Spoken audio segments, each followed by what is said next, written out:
I just think that the wildest part about the response in this video is how angry people are at being told not to use fucked up language. Like, I could provide you with all the articles about why this is fucked up. I could provide you with all the articles about how the medical industry has pathologized and harmed so many people and dehumanized them by their language. But you could also Google that. So I'm not the first person to bring this up. Like, don't use language that somebody says is fucked up. Bye. The term she's referring to is obese, but the term obese isn't offensive. Just like in lay terms we might call someone sad, in medical terms we would call them depressed. And just like we might call someone fat in everyday life, in medical terms they'd be considered obese. There's nothing offensive about that. And she also said this type of medical language is dehumanizing, but medical language isn't meant to humanize people. It's actually quite the opposite. It's the reason we use the term clinical to describe something that is clean and sterile and lacking emotion. And considering this is coming from the same woman who said healthy foods and unhealthy foods don't exist, I don't trust your Googling skills. Sorry.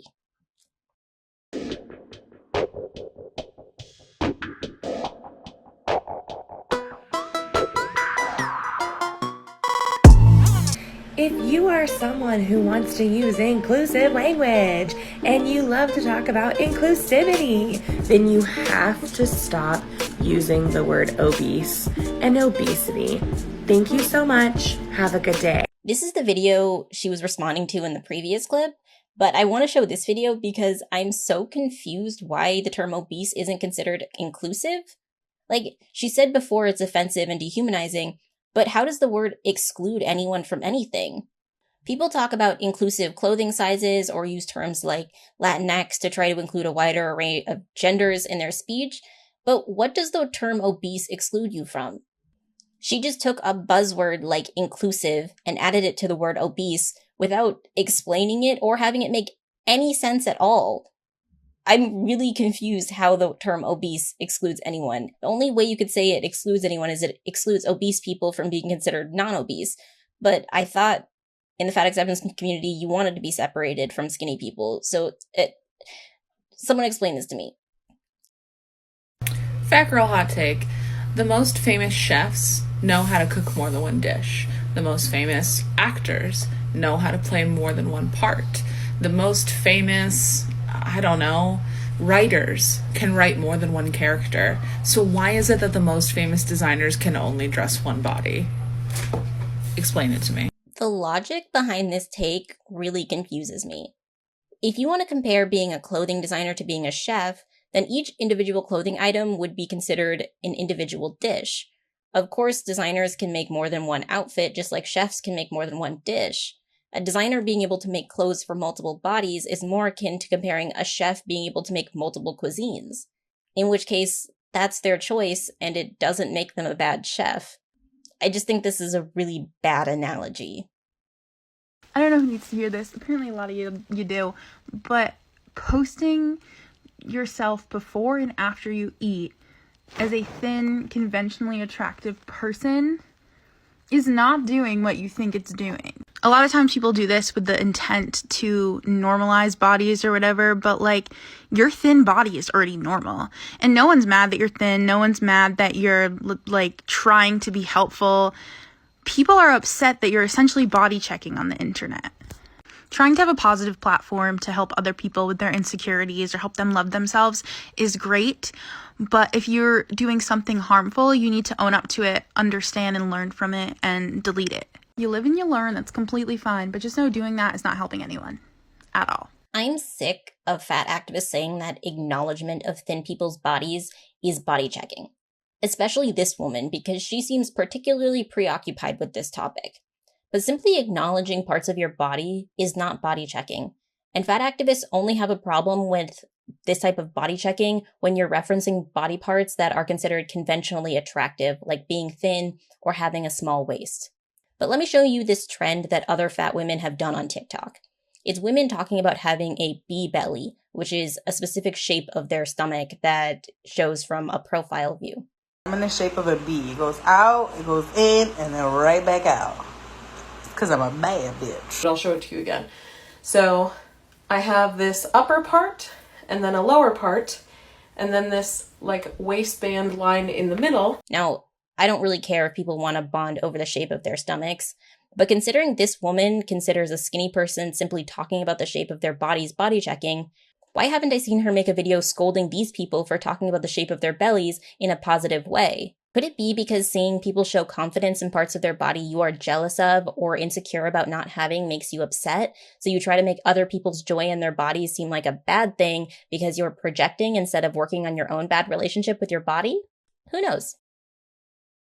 Hi, my name's Abby. I'm a fat person. Here is why you should not comment on someone's weight loss, even if you deem it as a compliment. A lot of people, including myself, are trying to get into the mindset of body neutrality, which basically means that your body is really not important. Weight loss and weight gain don't matter. Your body is just there to exist and get you through the world.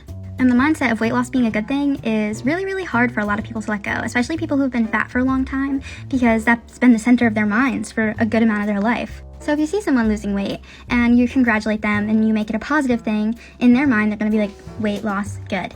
And they're going to feel great. They're going to make it this positive association. But that means weight gain is bad and they're going to have a really negative association with that. So if both of these things are kept neutral, you can avoid someone feeling really bad about themselves for their body changing, which is a super duper natural thing to happen. And maybe start your own radical acceptance journey. Super important. If you want to congratulate someone for losing weight when you know they've been working on it, it's not a bad thing. And what this woman is saying is that weight loss shouldn't be seen as a positive or negative within a framework of body neutrality. But weight loss can exist as a positive within the framework of body neutrality.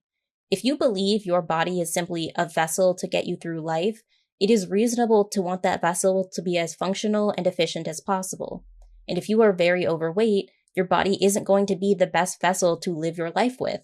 And trying to change that is a good thing. So you can practice body neutrality and still actively try to lose weight.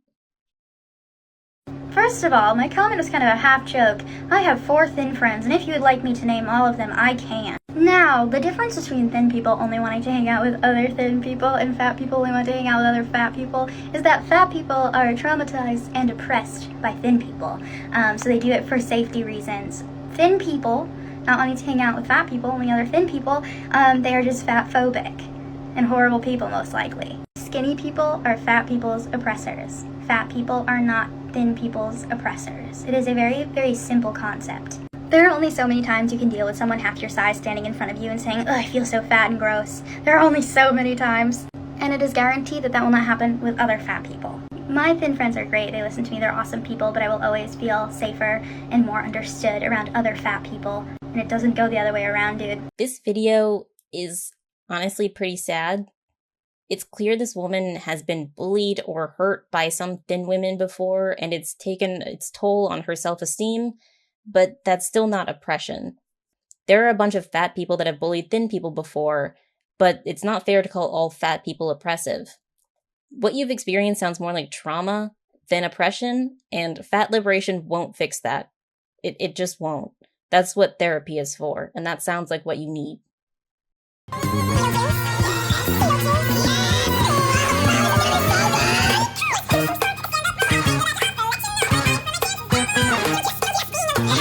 So this video is the part 2 to the one I just showed, and the text on the screen says that fat people have a right to be uncomfortable around skinny people is not the same as saying they don't have equal rights. So when I read that, I was like, oh, so she's not saying that fat people are oppressed. She's just saying I have a right to be uncomfortable around skinny people, which is like, sure, fine, whatever. But then in the last clip, it says, my statement from my previous video is still correct. Fat people are oppressed by thin people, and it does not go the other way.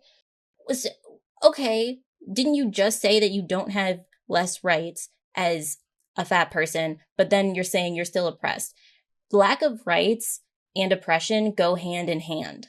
These are the moments where I'm like, I don't think you know what you're saying. Like, if you were oppressed, you have less rights. But this woman's saying, I'm oppressed as a fat person, but I don't have less rights. Pick one and figure out your proper terminology, because you're contradicting yourself in one video. Also, this text in the middle puts fat/disabled people in one word. There should be no slash. Fat and disabled are 2 different things. Stop trying to put them together.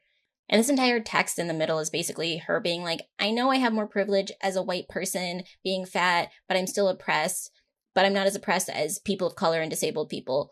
Because, of course, you can't make a thorough fat acceptance post without virtue signaling aggressively to actual marginalized groups to legitimize your own BS.